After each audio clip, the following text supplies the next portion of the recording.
Hello everybody, it's Wyvern here with another bit of Total War Warhammer 2 Quick Match gameplay. This time around we are on the Sword of Torgal playing as the Forces of Chaos against the Force of the High Elves, and this, well, it's an interesting matchup. There's a lot that both factions can do. High Elves, of course, have lots of mobility. They've got some nasty elite troops. Bolters, of course, hard counter units like held cannons. Dragons, of course, are a pretty potent force, but at the same time, Chaos with their super heavy infantry, with units like Kolek or Zorthrel, they've got some nasty gimmicks of their own, so there's definitely a lot of shenanigans you can do as either side. And going into it, I figured, you know what, we're going to try to make a Hell Cannon work. This is widely considered a none too bright choice against the Forces of Chaos. That kind of isn't. The Hell Cannon is a very big model. It's very easy to hit. I do believe a single breath from a Star Dragon can kill it, and so I kind of try to make a build around it. And it's definitely a bit of an oddball build for Chaos because we're not going very heavy on the infantry.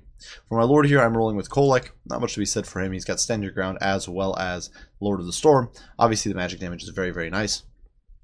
To nuke down units like Swordmasters or Sisters of Avalorn or Phoenix Guard. Even if you just have to make up a move, it's really nice to have.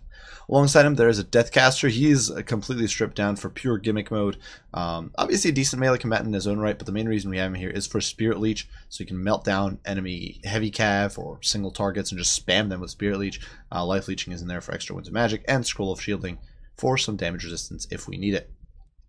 For our main line, it's simply a row of Chaos Marauders as well as the one-off Mirror Guard here, and these guys are a very strong unit, definitely very powerful, but obviously they're not going to be able to go toe-to-toe with high elf elites like Swordmasters, and honestly even White Lions will definitely give them a bloody nose. Finally, well, the Soul Damnation is at the core of this army, and this is really what I was relying on to crush my opponent's elite troops. Units like Phoenix Guard, units like Swordmasters, units like Sister of Avalorn need to be put down by this guy. So to protect that, we do have 2 units of Marauder Horsemen on this flank. We've got 2 units of Swordmasters, or Horsemasters, sorry, on this flank. Yes, Chaos Swordmasters. No, definitely not. 2 Horsemasters. And then we do have some Chaos Warhounds with poison, as well as Summoners of Rage back here to provide us with some anti-large. So whole bunch of defense against flyers, whole bunch of defense against units like dragons or shenanigans like that. Obviously, between the Spirit Leech and the throwing axes, we can definitely zone some troops away, and that's what I was kind of gambling on. Now, for my opponent, he has gone with Nagaroth, so he's got quite the wide and interesting build.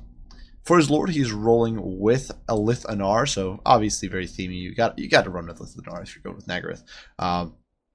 And he's got Mislead, he's got the Moonbow, he's got Slippery, as well as the Shadow Crown and Darken the Sky. So full, or I think almost full Grouster. I think he's missing something. I think there's another item he's got. But Lithanar is definitely going to be taking pot shots shortly at my Soul Damnation, and he's got a lot of range, so he's going to be able to hit it. Finally, well, alongside that, he's got Shadow Walkers. These guys, of course, have poison missiles.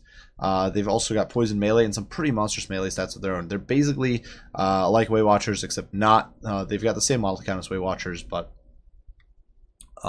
much better melee stats and much worse missile damage. They only do 22 and 5. They've got no hawkish precision or anything of that sort, but they do cost poison, which is nice, makes them a very tough target to catch. On the other flank, my opponent does have some leader maneuvers who are immediately looking to poke and prod.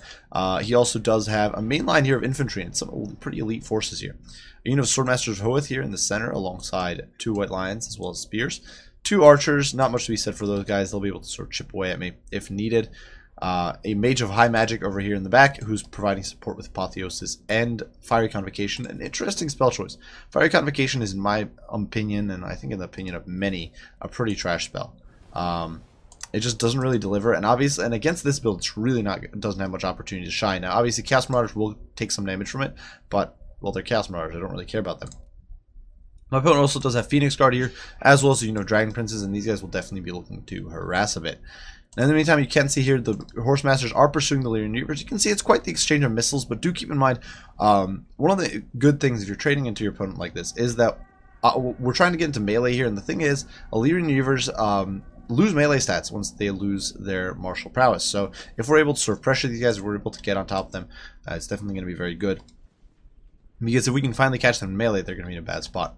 In the meantime, though, my opponent is shuffling his Dragon Princes over to this flank to intercept.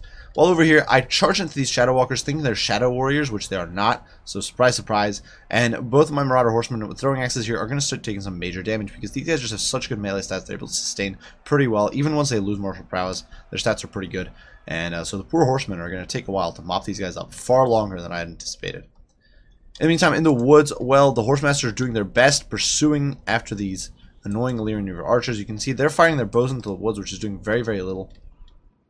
But in the meantime, I'd ordered my hounds and the dragon ogres. I thought I would order them to go all the way into the woods, but they hadn't. So now they're just sitting here looking all pretty and not moving up. Over here in the meantime, Kolek is charging into Lithanar, and you might think that's silly because Lithanar's got Overwatch.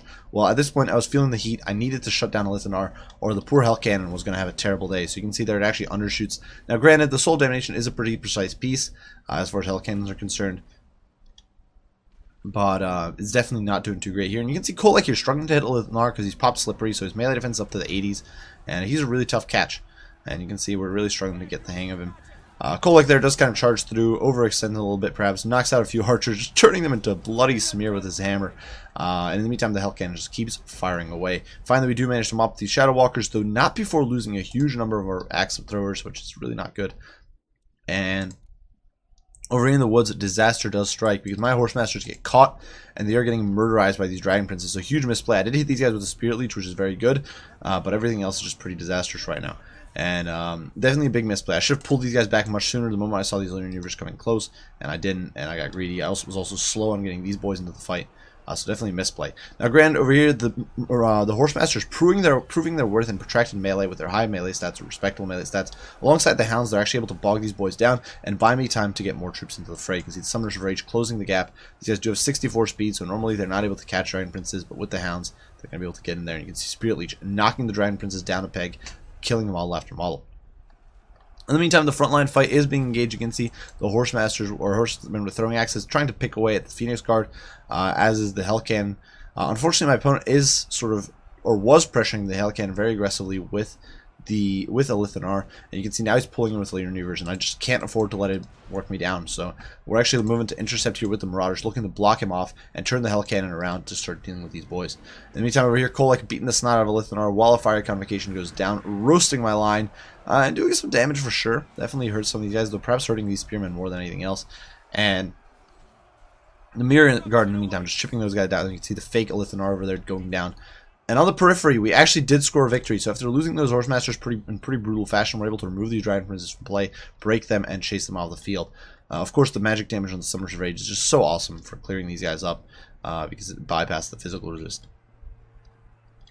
Over here, in the meantime, Caster as well as the Marauder Horsemasters pursuing these Illyrian Reavers. Now, obviously, they have very little chance of catching them unless my opponent missed micros, but I just wanted to keep them moving, keep them from helping my my opponent elsewhere. Over here, the Phoenix Guard, unfortunately, does get in on my Marauder Horsemen when they charge into the archers, so definitely a bit of a beating.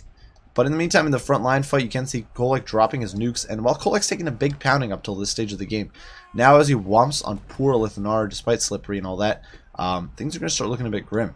Over here, the Marauders zoning away the Illyrian Reavers while the Hell Cannon just pounds away. And these beautiful boxes, these Phoenix Guards just blobbed up here, are going to be the perfect target. Now there they kind of just dodged it, or, well, avoided it, because the Hell Cannon's not that accurate. But slowly but surely, they're going to start feeling the heat. And in the meantime, the Summoners of Rage swinging around, and you can see there another whiff. Kind of not doing very much. It's very unimpressive. But this guy's trying his best. Soul Damnation tries. Over here, in the meantime, the Illyrian Reavers being pursued off the field, while in the pits, well, the Marauders got wrecked. So the Marauders routed, but Kolek over here chasing the poor elf. Lithanar does go down, his broken, battered body just lying there, as the Lord of the Storm just wanders over him, and then promptly comes back, looking to pound down these archers. My opponent at this point is in dire straits, because he brought a very kitey, or very sort of light on AP build. Obviously he's got his AP infantry, but he was really needing that quantity of archer fire to do damage against Kolek. But because the Illyrian Reavers are basically goners, they're being chased off by the Marauder Horsemen, by the Marauders, all those units, because his archers got mauled so badly, and because Lithanar's gone, he suddenly doesn't really have the tools to deal with Kolek. Kolek's basically free to do whatever the hell he wants. He's just going to pound these archers into dust, and obviously those archers stand no chance. That said, the fight is still going on for sure. You can see the Summoners of Rage here diving into the back of the Swordmasters, where they're going to be able to do quite a bit of damage. These guys do have some very impressive stats, and you can see the Hell Cannon, they're going down, as does the Spirit Leech. Now, Spirit Leech might seem like a waste, but it's only supply prot, so what can you do? I also figured the Phoenix Guard, they are a valuable unit. They are definitely a dangerous unit. You don't want Phoenix Guard getting too much value. I actually haven't used my Chain Lightning up till this stage either, so I was kind of looking for an opportunity to use it. My opponent does cast Apotheosis, though, and we're going to be forced to bail. And you can actually see just how much power those Phoenix Guard do have. In just that short amount of time, they brought down a Dragon Ogre, knocked out these guys down a couple hundred HP, or maybe 1,000 HP or so. And definitely some brutal stuff, but now it is too late. It's GG, as that final Hell Cannon shot whiffs into the water. The Norskins take, or the Chaos, Force of Chaos take the day. Now, definitely a bit of an interesting build for my opponent, trying to go with an Elithanar.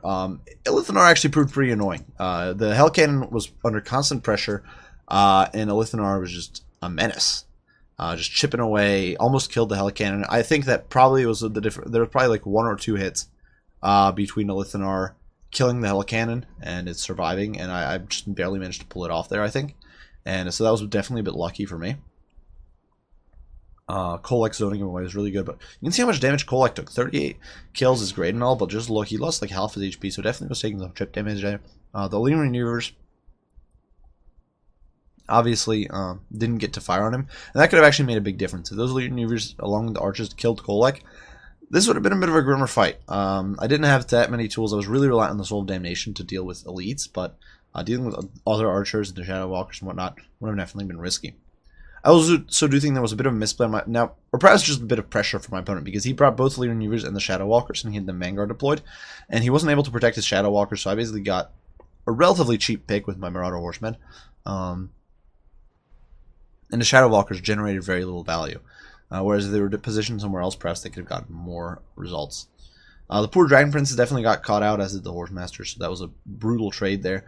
Spirit Leech proving very brutal. You can see the Chaos Source of Death there, 28 kills. Most of those, it's actually likely or entirely possible all of those were with Spirit Leech, because I think Spirit Leech averages like 7 kills per cast, which makes it devastating against Cap. And it's possible all of those were Spirit Leech on like the Dragon Princes and the Phoenix Guard at the end there. And the Sorcerer is definitely very brutal. He's a fairly cheap investment, so definitely very nifty. As for the rest of the army, well, these Marauders were just zoning, and not much to be said for most of them. I'm not sure this is the most competitive build. Now, the Hell Cannon here did generate 68 kills against some very elite troops. Phoenix Guard, as well as Swordmasters. But honestly, there's some high elf builds that could really punish you for this. That could, especially Bolt Throwers could just kill you. Like a single Bolt Thrower can put down a Soul of Damnation. That's it. You're done. And it costs half the price. If your opponent gets a cost-efficient trade there, it's great. And honestly, if your opponent, if you bring other elite troops like Kolek or Dragon Ogres or whatever, you might bring heavy cav maybe. This Bolt Throwers will still generate value that way too, so it's not like they're just useless unless your opponent brings the Hell Cannon. That's it. I just don't think the Soul of Damnation was really worth it. Like, it was cool to see it blast apart some Phoenix Guard and some Swordmasters, but I don't think it really paid for itself. It's a 1,500 gold artillery piece. Even if it literally every single shot of damage it did was, even if every single one of these 68 models it killed was Phoenix Guard, which it wasn't, it wouldn't be paying for itself. So that's, I don't know. I definitely not that impressed. Still respectable. It was, but it just, the amount of effort you have to put into keeping it online and trying to make it work is just ridiculous. If I had any critique for my opponent's build, I do think that just you need some better AP against range. Now, perhaps he doesn't have the DLC here, which maybe hurts a little bit. But even without DLC, you can bring a lot of Bolt Throwers. You can bring Nobles, Techless. Obviously not with Nagaryth, but even if you're not going to bring, even if you're rolling with Nagaryth, sure. Get like a Prince and a Noble in there, or Princess and a Noble in there, put a Princess on a Star Dragon. And bring a caster with like healing magic. It's really not. You really want to bring some sort of combo like that. You don't want to be going into a fight against Chaos where you're literally your only AP is a handful of melee infantry. It's just not, I think, very good. But regardless, besides that, the only other odd choice was the Mage of High Magic bringing Fiery Convocation.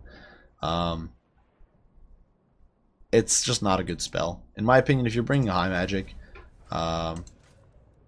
if you're gonna bring a High Magic, guys, there's definitely a few spells you can get much more value out of. Obviously, Apotheosis is good, but Hand of Glory is actually a very respectable skill. It costs literally nothing. It's like 4 Winds of Magic, which makes it easy to proc Shield of Sapphire. Soul Quench is not great, but definitely can get some value. And honestly, against Chaos, Arcane Forging or Tempest, if you want a more expensive spell, you can bring Arcane Forging or Tempest if you're a little concerned about that. Chaos Air Force, not necessarily the most common thing, though you do sometimes see it.